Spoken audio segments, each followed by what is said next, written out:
I'm a feminist, but... Hello, Edinburgh! We are back in you! And I'm a feminist, but... this morning I put on my magnetic eyeliner, as we all do. You relate, hard relate. And then I left my hotel room, and as soon as I shut the door, I realised I hadn't put the magnetic eyelashes on. And I was like, no problem here. I'll just go back in. None of my keys would work. And I was too late, running too late, due to, you'll understand, incompetence. And I just had to go without them. And I was like, oh my God, now I've got all this big black eyeliner and but not even any mascara. I just look like a new romantic who's like in the morning though. And after a big night, I was like, what am I going to do? And Tom said, do you want me to run back and get them?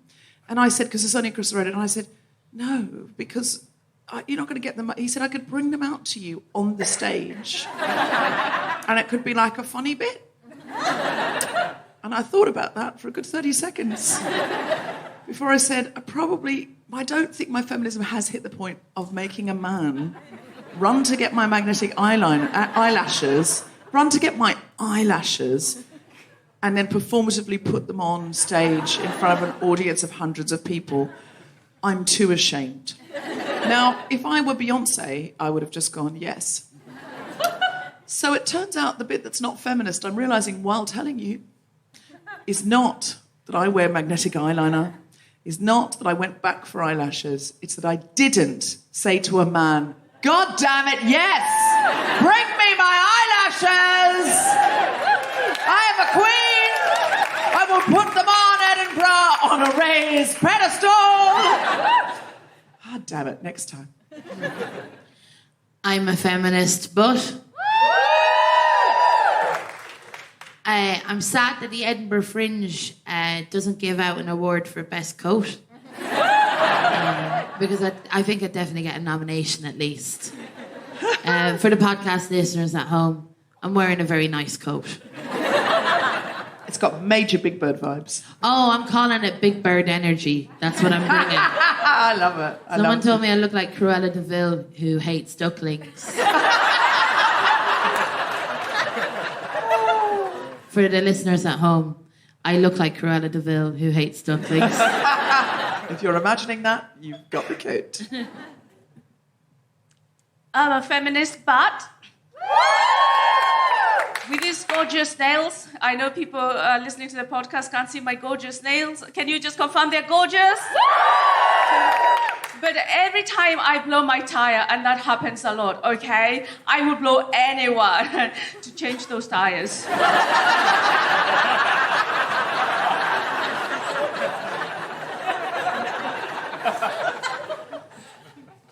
It's hard to add a rejoinder to that, isn't it? I can't change a tyre, but I can get a man to change a tyre for me. And that is a skill. Not everyone could do that. You can't just point at a man and say, change my tyre. It's going to be like, why? You could pay him. No, I don't want to do that. Okay. I'll pay a professional. I'm not going to pay a random man. Okay. It's going to be weird, isn't it? If I just say to a random man, oh my gosh, and then I go, here's 50 quid. I might offer, but I know he's not going to take it. Because of the way that I've asked him. You see what I mean? Okay, yeah. Now, I'm a feminist bard. Yesterday, this is a true story. I mean, they're all true stories, but the eyelashes true stories confirm.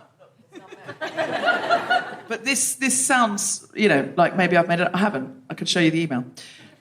It's a true story. Yesterday, I went into a bar after seeing a friend's comedy show, and there was an empty table and a phone on the seat, and it had clearly been lost.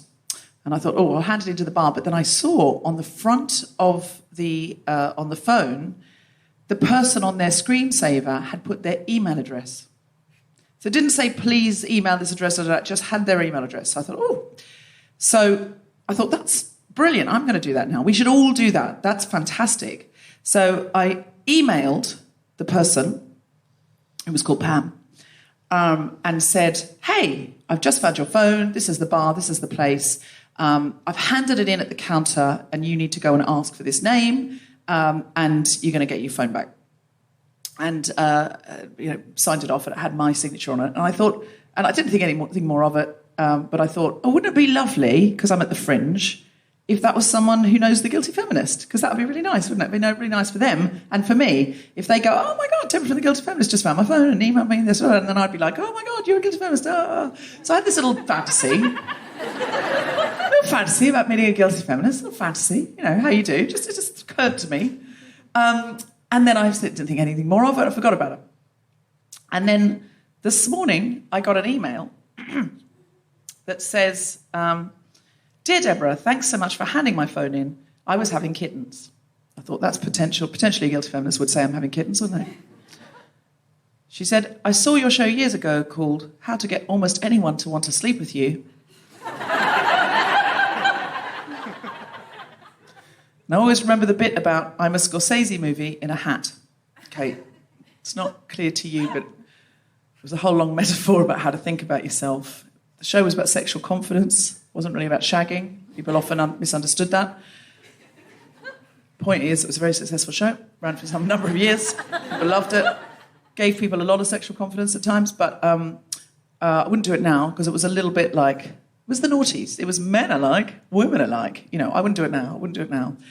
And it was mostly about how to get people to want to sleep with you, because that's implied in the title.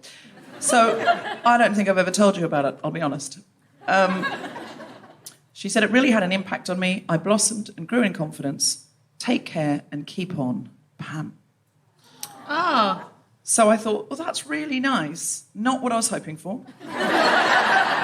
But really nice. So I wrote back and I said, oh, that's lovely, Pam. I'm on at the Gilded Balloon today at 2 p.m. doing The Guilty Feminist. If you want to come and say hi, I'll do a shout-out from the stage for you, Deborah, because I was hoping that she would see that I've moved on and I don't do that anymore. And I thought, why doesn't Pam know? Like, I changed her life. This show's quite big. Like, why has she not gone, oh, I've seen you've gone on to other things. I've listened to The Guilty Feminist. That's given me some confidence too. I don't understand. Pam, where have you been? Pam, how did you know me then and you don't know me now? Pam, if you don't know me by now, you're never going to know me at all. So can I please do a shout-out in case Pam got this email in time and came in? Pam, are you in? Could one of you not pretend to be Pam? I think if Pam was drunk enough to lose her phone, she's not going to be up in time to watch this. That's fair. Yeah, fair. I'm a feminist, but when I saw that 3 of the 4 main CEOs that are responsible for polluting the seas and rivers with actual shit were women, I thought to myself, ooh, girl boss. Are we ready to start the show? And welcome to The Guilty Feminist. Big round of applause for Alison Spittle, Njambi McGrath, Grace Petrie, who you're going to be seeing a little bit later, and you yourselves for coming. Look at this, I've just found this on the ground. Hold on, 1 second. Maybe it's from Pam. This is a beautiful picture of me that is more flattering than necessary. Do you see what I mean? Sort of, I know the picture this is taken from, and I definitely don't look as sexy. So whoever drew this, thank you and well done. Do you know what? It's how I felt when the picture was being taken and how I thought it would look. Do you ever do a face in a picture and you think, oh, this is a really sexy face? And then you see it and you just go like, no, I just look like... so disappointing. I don't know how people do that. Like models on America's Next Top Model and things, and they're smizing and they're like, and they just, the thing that they're thinking comes across. The thing that I'm thinking, I can be fully thinking about an orgasm, but just look like I'm constipated. It's disappointing. Now, I know my angles. You'll see the same photo of me everywhere all over the internet. I'm in different clothes, but it's always the same photo of me. I know my angles. This says, to Deb, I'm a feminist, but when I gave you a drawing in Newcastle a few months ago, you said you looked fat in it. Oh, no.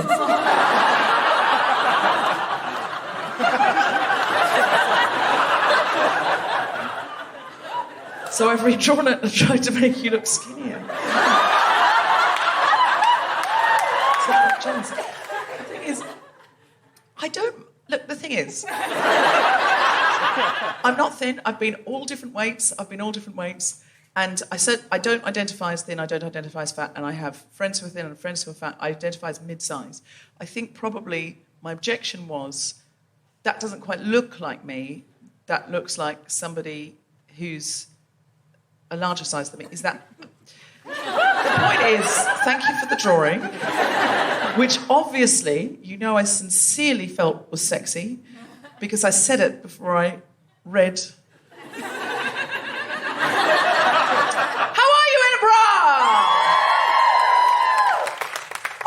Thank you so much. I'm a feminist, but Grace Petrie is bringing me a coffee on stage. Thank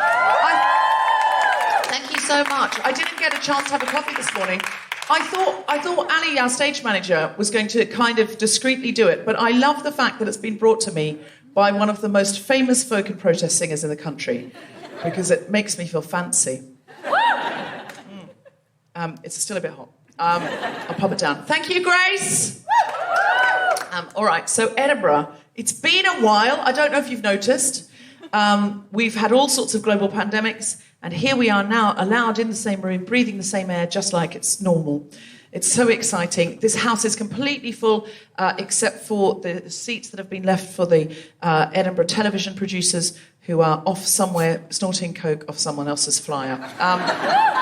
Maybe mine. We'll never know.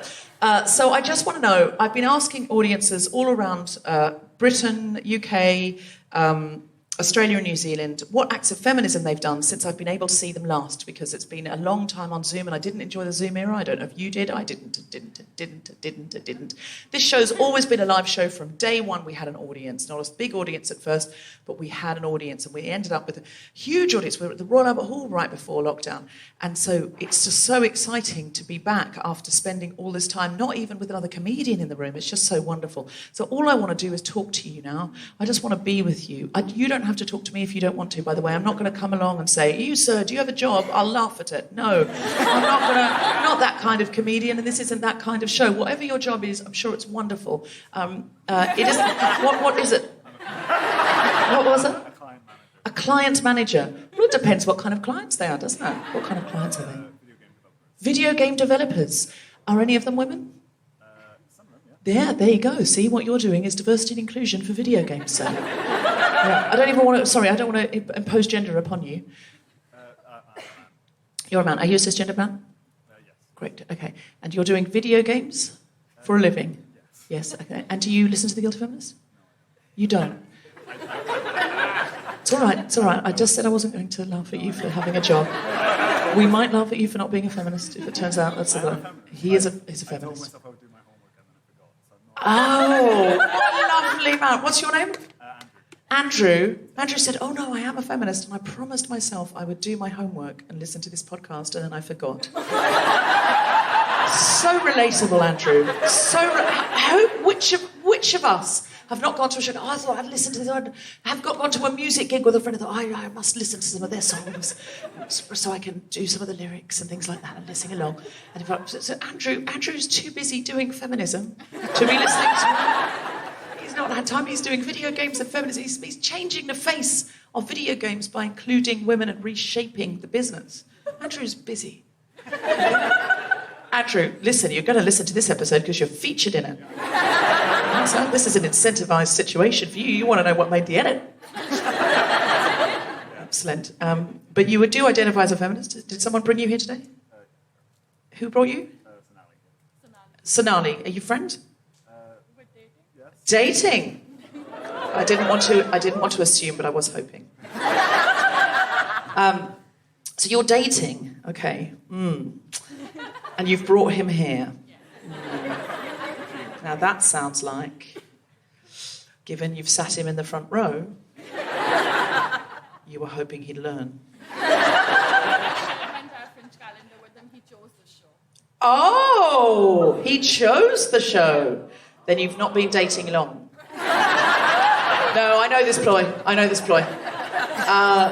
You would have no... You think my audience is going to be full of young women and women of all ages. Actually, it is full of women of all ages, but there's often a sort of, a lot of young women trying to, well, I'm going to be an activist, well, and people of minority genders, and, obviously there's lots of gay men that come to the show because you've listened to it and you've listened to the Dublin episodes and you know about the gay Michaels. But you would be very surprised how many straight cisgendered men come to this show on a third date. Oh, I planned it. I booked it. See? And now I'm a feminist with a sense of humour. What more do you need to know? I'm not implying that's the situation here. I'm not straight. You're not straight? We're both bi. Oh, you're both bi? Oh, that's... Oh. Young millennials strike again. Oh, it's stressful, isn't it? Did you see how many assumptions I tried not to make there? I didn't make any assumptions. I don't assume you're a man. I don't want to assume you're dating. I don't want to assume you're dating a woman. Oh, you are dating a woman if you're a man. And then throw it on the floor. Straight man. I'm not straight. Oh no. You've made one assumption and you've fallen right into my hole. Oh, young millennials and Gen Zs, they're Batman villains. Oh, yeah. I'm so sorry, you're both bi. Of course you are. You're in the front row of my audience. I don't know what I was thinking. I also am bi, so I'm allowed to make that mistake. Thank God it was that one.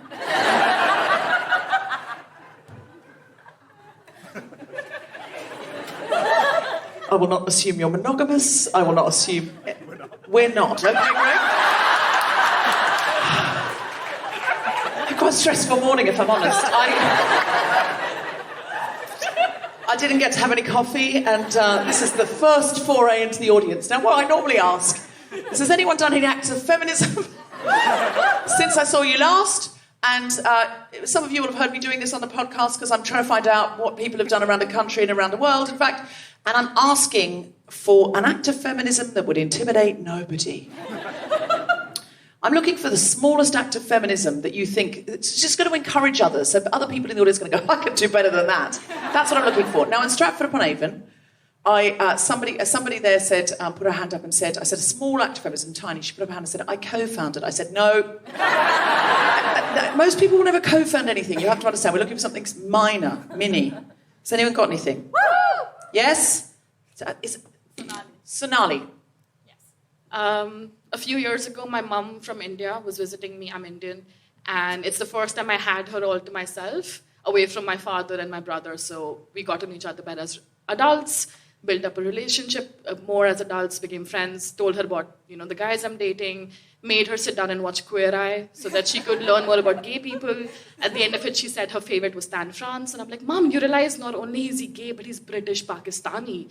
And she went, oh my God, okay. And then...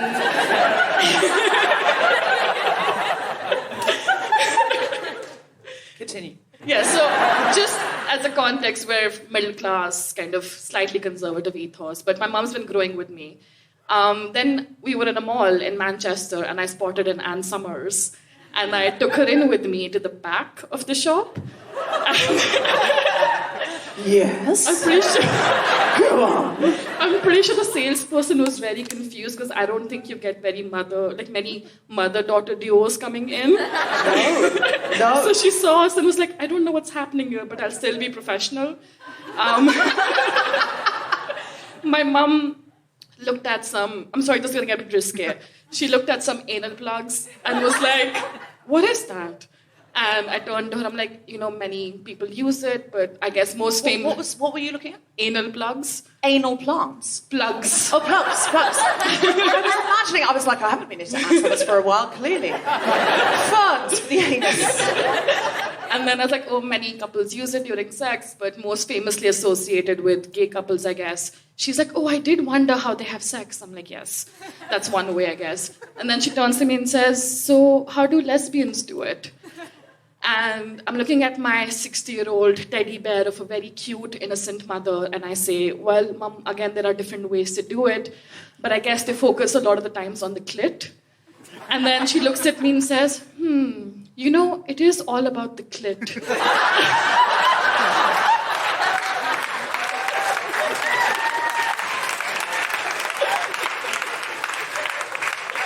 And that is the best conversation I've had in my entire life. And I did buy my mum a toy, by the way. And I was like, this is a present for you. We are not going to do better than that story. All I can say is please welcome to the stage the incredible Alison Spittle.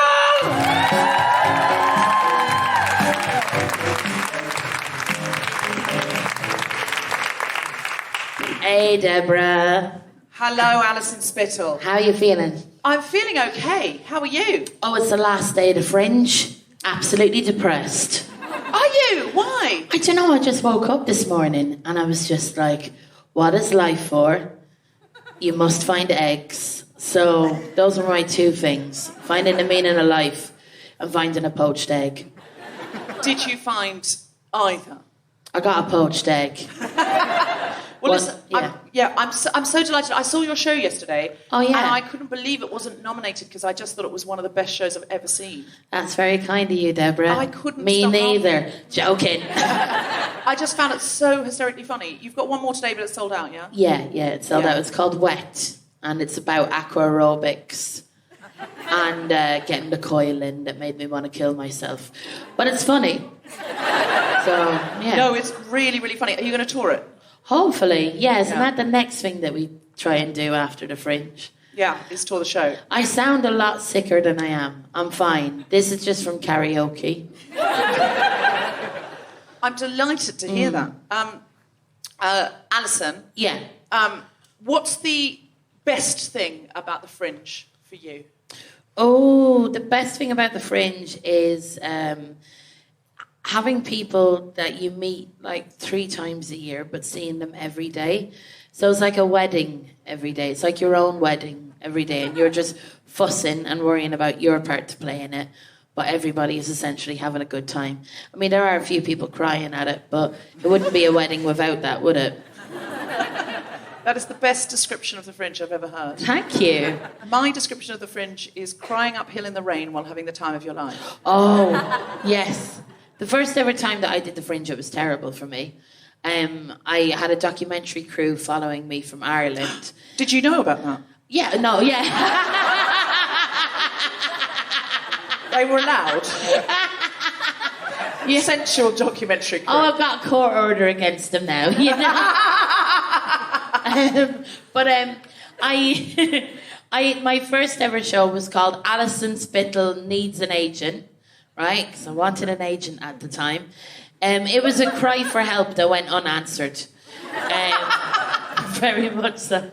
And the documentary ended in me, because it started with me going, I'm so enthusiastic, I'm going to have a lovely time, I just love doing comedy. And the documentary ended with me crying into the camera, intercut with me flying in the rain, intercut with a picture of 2 people that came to my show that sat separately, right? And then I go, I just haven't validated myself as a comedian. And that was the end of that documentary. Yeah, and I'm still here. You've done really well since then, and you've had a sellout run. Yeah, thanks to Guilty Feminist and other podcasts I do. Like, genuinely, if I didn't do this podcast, I don't think I'd still be doing the Fringe. You know, it's changed my life. Having the audience come in, it's been lovely. And it's, like, nice to do a show. The show is about, like, consent, if I'm being frank. But you can't really put that on a flyer. And isn't everything about consent? You know, and about the coil and about stuff that I really wanted to talk about.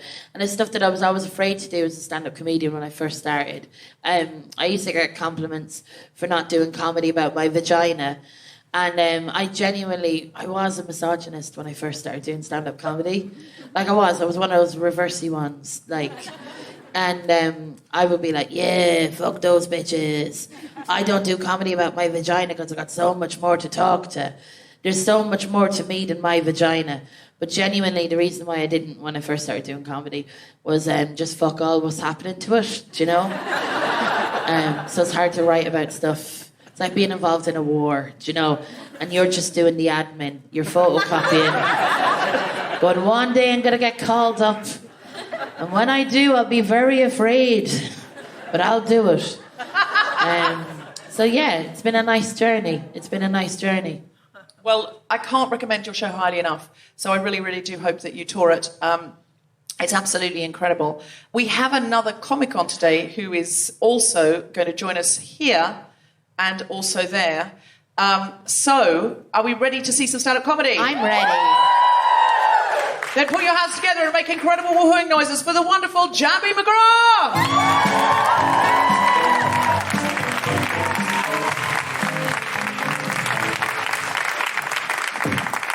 Hey, how you guys doing? You all right? Oh, thank you so much. Thank you. So, yeah, I am from Africa. Silence.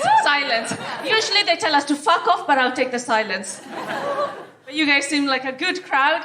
And I look like this, and I travel around the country doing comedy. And I know everybody's worried about immigrants, so I like to start off by saying, guys, please don't worry about me. I'm a good immigrant. I am trying so hard to be a good British person. I now say British things like I beg your pardon before I push a lady off her seat.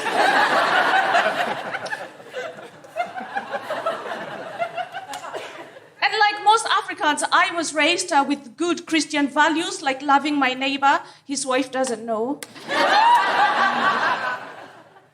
And I have a white friend. Another one, not Jesus. But my white friend, she's very nice. She was on the phone to me. She said, Njambi, come, let's go on a camping holiday. I was like, no, thank you. Let me see, big and flimsy accommodation, sleeping on cold, hard floors, and going to the bushes every time you need a wee. That's what we call visiting grandma. She lives in Glasgow.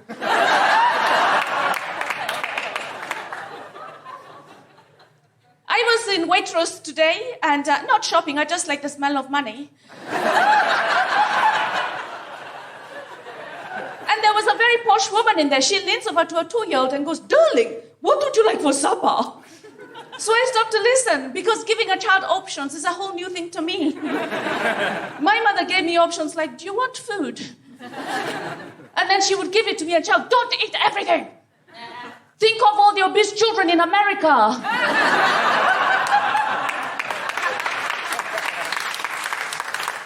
It works both ways. So I'm realizing that everybody gets worries about immigrants. And people start to speculate. You guys notice people speculate about immigrants? People say things like, oh no, immigrants don't integrate. And I'm like, guys, please, relax. My husband is English. I integrate every night. Sometimes I include him. Yes, my husband is English and I'm African, and we've been together for a long time. We have pet names for one another. He calls me his African queen. I call him the colonizer.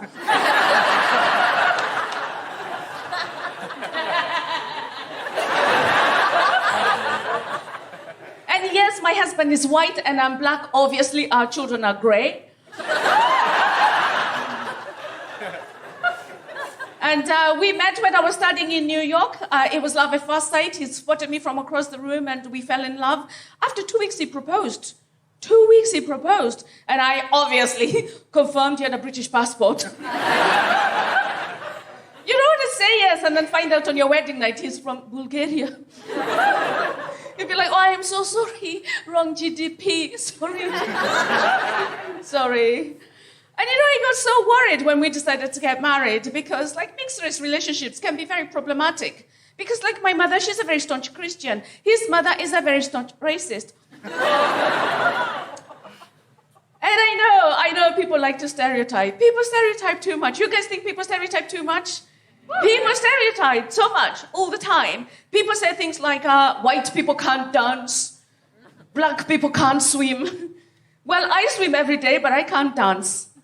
I even tried the white people dancing song. Do you remember the song that was written to help white people with the dancing? You remember the song? You put your right leg in, right leg in. Didn't work for me either, okay? Didn't work for me. Because people think that all black people do the same shit. People think that all black people every Sunday we're at church going, oh Lord, why would you take Prince and leave Kanye?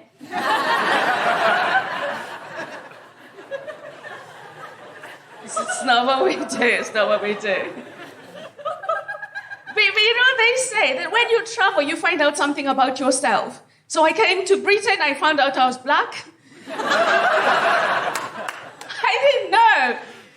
Because like in Africa, we don't actually know we are black. We are all walking around Africa thinking that we're just people. Turns out we are black. But we are not, though. Some of us are light brown, others are dark brown, others are medium brown. I guess it's easier for white people because you only have 2 shades, before and after sun.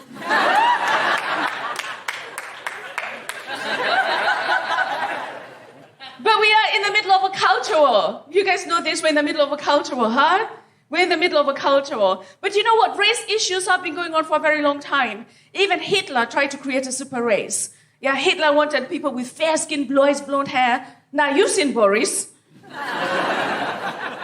See, I have an idea for a super race, okay? They would have Mediterranean skin, so they never have to tan. They would have Indian hair, because it's fabulous. They would have an African ass. White privilege. That's Meghan Markle. And I am Team Meghan. So guys, I'm from Kenya, and Kenya was a British colony.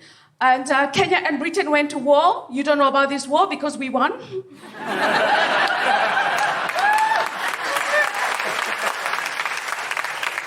That's why you don't celebrate it. But you know what, I know, my husband is English, and I know a lot of white people, and I can never compute between the people that colonized us and you lot, okay? I just can't. I just can't. I try and I can't, okay? But you know what? You've got to give it to them, because the British colonizers were very audacious, okay? They would turn up anywhere in Africa. They would find an African going about his business, and they'll be like, take me to your leader at once. Can you imagine if I turned up at Heathrow Airport and went, take me to your leader at once? Like, British people would be so confused, they'll be like, I am so sorry, there is no leadership. And there hasn't been since 2010.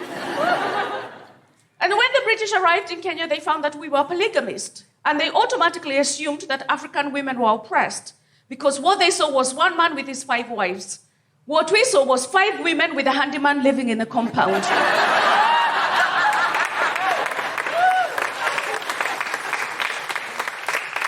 A handyman that did all of their chores and then gave them a happy ending.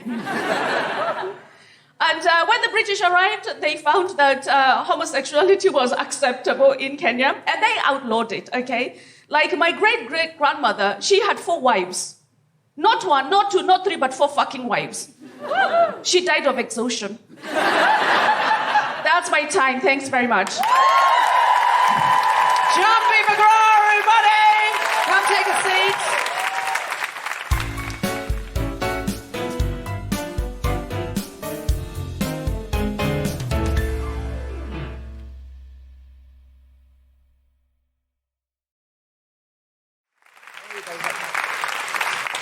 Njambi, that was phenomenal.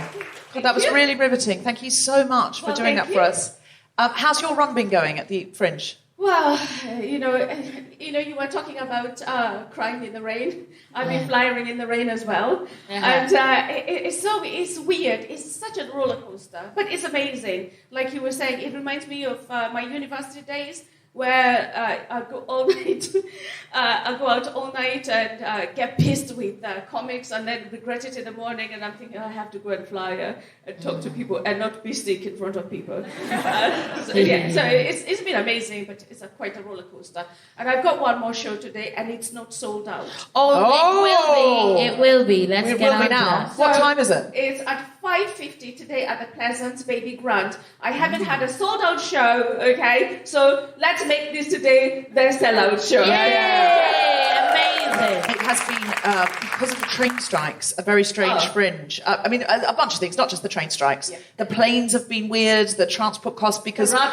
The rubbish on the ground, and then the papers have been saying next year it's going to be 18% inflation and you're not going to be able to afford your gas bill. So I think some people who normally would spend, 900 quid coming to the Fringe and seeing lots of shows have gone, maybe keep that for fuel. Because next year you could either be paying your fuel bill or you could be burning all of the Fringe flyers that you got given and just rubbing your hands over them. That's what I think people are worried about. So I'm going to come to that today for sure. Yes. Yay! I will too. I'm straight after my show. I'll come to see you. Yeah. So Alison and I will be there. Does anyone else want to come? Yeah. Right. Nice. Also, I think burning our flyers. We should burn the government next year. That'd be great fuel. Wouldn't it be amazing? Yeah. Also, that was a metaphorical joke. No. Alison Spittle is not inciting violence against the government. I don't want you arrested on my show. Would I get arrested? Yeah, you could for saying burn the government 100%. Oh, but I'm wearing a yellow coat. No,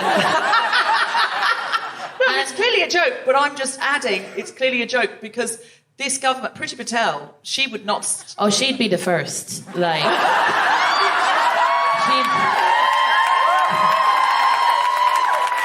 I do feel that she gets irony, though. If anyone here is in law enforcement... Arrest me now. Let's do it. Listen, no. Take it down from the inside. By burning it. So... I'm saying nothing about this conversation, okay? Definitely don't. I don't want to end up in Rwanda. Yeah, 100%. This is. Please burn them, please. No, that's definitely something for a white person to say. Yeah. And I'm using my privilege. Burn the motherfuckers down. Okay. Sorry. So at the end, Priti Patel, if you're listening, and I know that you are by now because somebody listens to everything and has brought this to your attention. I don't think you're a regular listener, Priti Patel. If you are, you've heard some really funny jokes about yourself. She's very guilty. I can say that. Yeah, that's true. Yeah. That's true. I don't know about the feminist. One of my favourite I'm a feminist butts was I'm a feminist butt. If I was in a public loo and Priti Patel asked me for a tampon, I wouldn't give her one, even if she was wearing a white suit.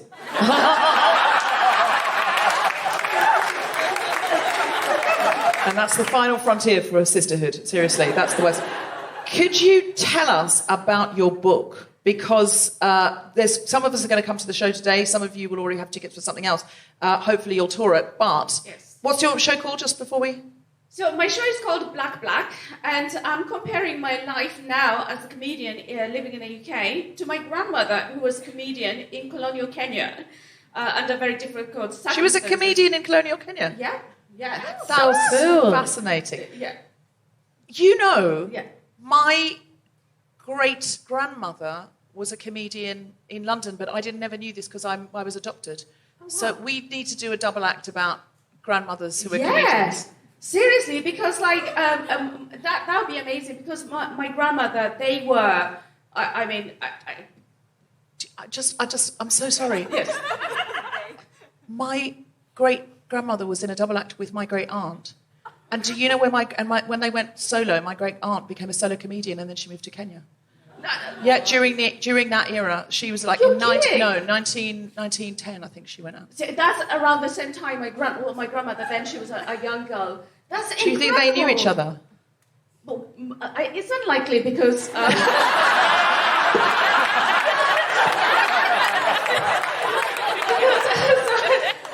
I was very quiet during that bit. The reason I say this is because 1900s is when the British occupied Kenya. Oh God! And they. I was thinking that, Deborah. I was like, I wouldn't be bragging about that. I know, but I take it. Oh, nothing happened to me. No, I think her husband was in he was an engineer or something. He helped put water in or something like that. So I don't think he was, as colonisers go, he was one of the nicer ones. Could be. Okay, tell us about your book. Do you know? So my book is it is about my family history. A few years ago, I was living in my West London home with my husband and my daughters, and I was very happy until I got a wedding invitation, and this wedding invitation was from my brother. And he said that he was going to invite my father to the wedding, and that brought back a horrid spiral of trauma, because when I was 13, my father came home and he attacked me, and he beat me up, and the last thing I remember seeing was an object coming towards me, and I blacked out. And I woke up. It was pitch black, and I was so frightened. I got up and I walked all night in the middle of Kenyan countryside, and with my blue tin suitcase. I was 13, and as I was walking, I saw headlights. And usually I would run because I'm quite scared of anything, really.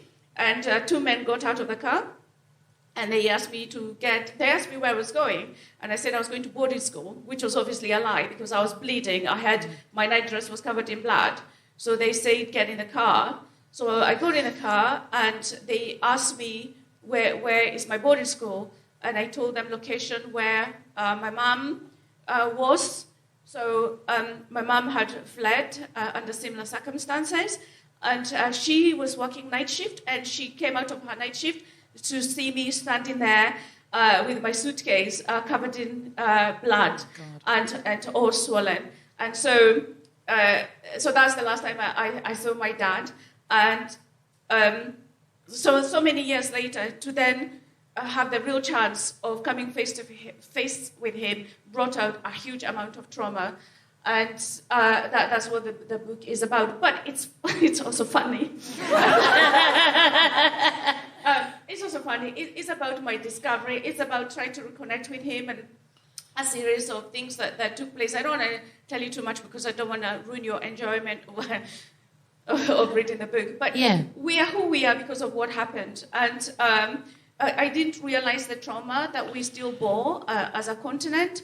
So I found out stuff about my dad. I found out stuff about my mom. I don't know if you know this, between 1952 and 1960, the British opened concentration camps in Kenya, and my mother was 8 when they left. When they went in there, they left in 1960. So they were all very traumatized, and they were trying to raise children with all of that trauma. Yeah. Wow. Like, trauma is such a massive thing within all of our lives. Yeah. And, like, I find it, like, great that you're trying to be funny with it as well, because being funny is a way of communicating. It's definitely a way I've definitely processed my trauma and stuff. And like, I feel sometimes that you almost have to be apologetic for being funny about your own trauma. And it's like, you shouldn't. And I really can't wait to read your book. Like, it sounds fantastic. Thank you so much. Thank you so much. Me too. Thank you.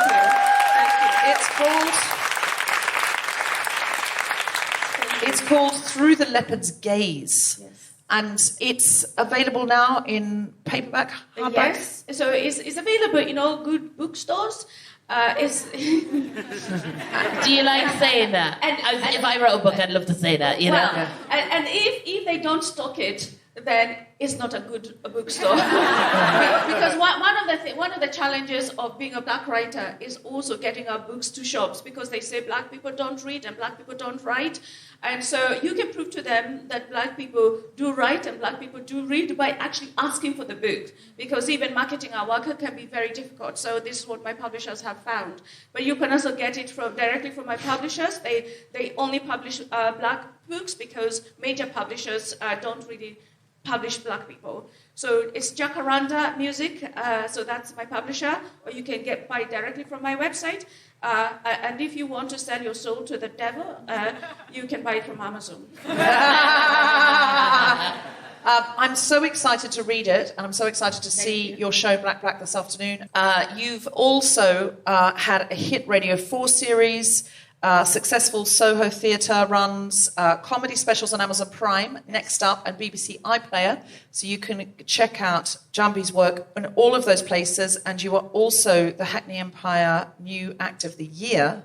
So we are going to be seeing major things for you. I hope you'll come and co-host an episode of The Guilty Feminist. I have been waiting for so long.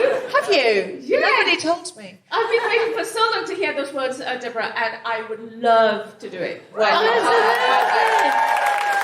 I can't wait, Njambi. I want to hear much more from you. It has been absolutely incredible. And now to close the show, the incredible Grace Petrie!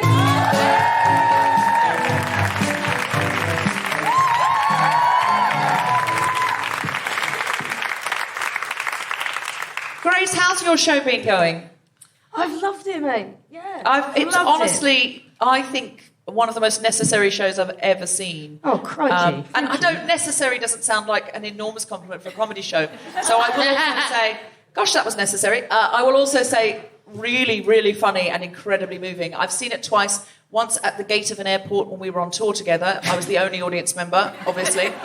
We didn't make other people waiting for the plane watch it, but we should have, now I realise. And then I saw it at the Assembly, George Square. Have you got another show today? I've got one more today at 4:20. Is it sold out? It's not sold out. It's quite a long way off sold out. Why don't we do a tour? Why don't we do a tour? Go to Grace's and then go to... We could do... I might go to Grace's again. Who wants to come to, like, on a pub crawl? Yes. Bring a beer. From Grace, so we go Grace 4:20, then we'll go over to Njambi 10 to 6. And don't worry about me. I'm fine, right? I'll get us a bottle of Prosecco from me and, like, can we... Is it legal? Hold on, what time's your show?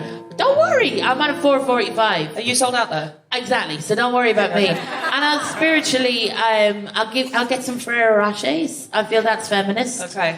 And is it? I don't know. They are the most feminist chocolate, aren't they? Ferrero Rochers. We're not here tomorrow, but listen to The Guilty Feminist. If you could rate, review and subscribe. I'm meant to tell you that all the time and I never do. If you could give it 5 stars, it would really, really help the podcast because obviously with the pandemic and everything, it makes a big difference. So if you could all you need to do for us and listen to old episodes. What was your name? Andrew, that's right. Sorry, Andrew. I should have remembered because Scotland. But it's the only name in Scotland, really. It's your saint. It's your saint. Andrew, listen to all the old episodes. There's 300. Get going. Okay. Yes. I'm going to give you a choice because I'm not sure what to do. It's my first Fringe this year, but isn't it lovely to be back? Right? Isn't it just lovely to be back? And I feel very emotional today because I really enjoyed doing this show, and it's the last time I'll probably ever do it. And also, I think the fact that I've been drinking for 23 days has something to do with it, because I do feel quite tearful this morning. But I do just think live art is amazing, and it's been, after everything the world's been through in the last couple of years, it feels like an amazing privilege to have been here this month. So I could sing you a song about the pandemic, or I could sing you a song about imposter syndrome. Give me a shout if you want a song about the pandemic. Yeah.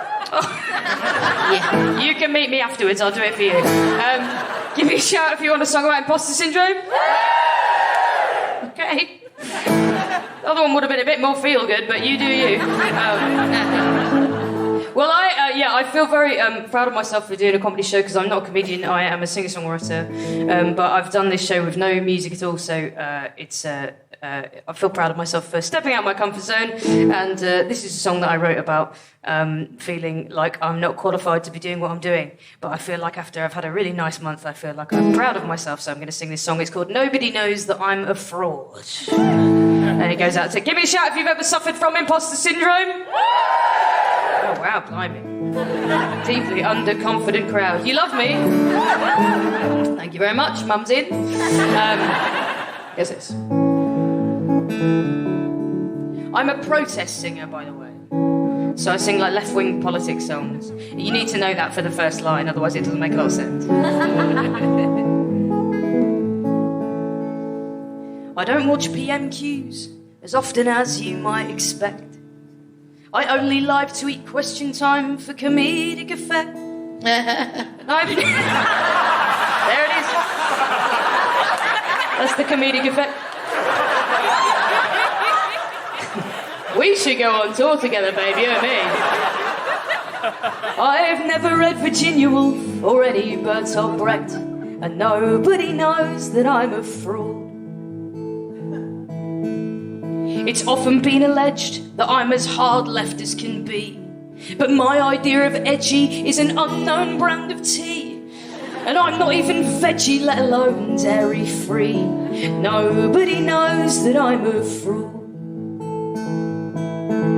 But I'll get up underneath the lights until I feel adored, and I'll never tell you anything I think you won't applaud. Oh, it might not always be the truth, but it'll have 3 chords. Nobody knows that I'm a fraud. Nobody knows that I'm a fraud. Well, dressing how I do, I find I often get mistook by graphic novel fans that judge me on the way I look. But I just like Batman shirts, I've never read a comic book. Nobody knows that I'm a fraud. When people call me a musician, that makes my palms perspire. I took grade 1 piano and I never got no higher. And if I didn't have this capo, then you'd all see I'm a liar. Nobody knows that I'm a fool. But I'll get up underneath the lights until I feel adored. And I'll never tell you anything I think you won't applaud. Oh, it might not always be the truth, but it'll have 3 chords. Nobody knows that I'm a fraud. Nobody knows that I'm a fraud. And some days I get so scared that we're losing. And some days I'm just so sure we'll never win. And some days I get so knackered from refusing to let that in, to let that in. Whoa.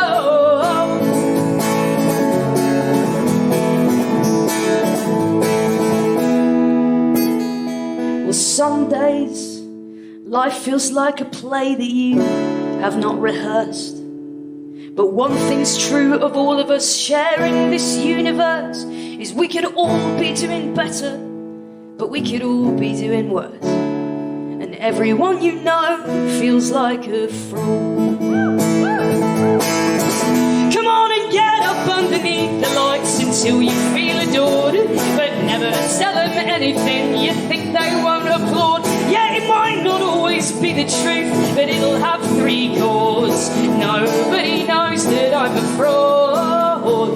Oh, it might not always be the truth, but it'll have 3 chords. And I guess that I'll take up comedy when I run out of chords. 'Cause nobody knows that I'm a fraud. Njambi, McGrath, Alison, Spittle. I've been Deborah Francis White. Thank you to everyone at the Gilded Balloon and the Fringe and all of you for coming. We've been the Guilty Feminists. Goodbye. You have been listening to the Guilty Feminist with me, Deborah Francis White, guest co-host Alison Spittle, and my very special guest, Njambi McGrath, with music from Grace Petrie. The Guilty Feminist theme tune was composed by Mark Hodge, the recording engineer was Hamish Campbell, the producer for the Spontaneity Shop was Thomas Selinsky. Thanks to Bjorn, Jodie, Karen, and all and everyone at the Gilded Balloon, as well as all of you for listening. For more information about this and other episodes, visit guiltyfeminist.com.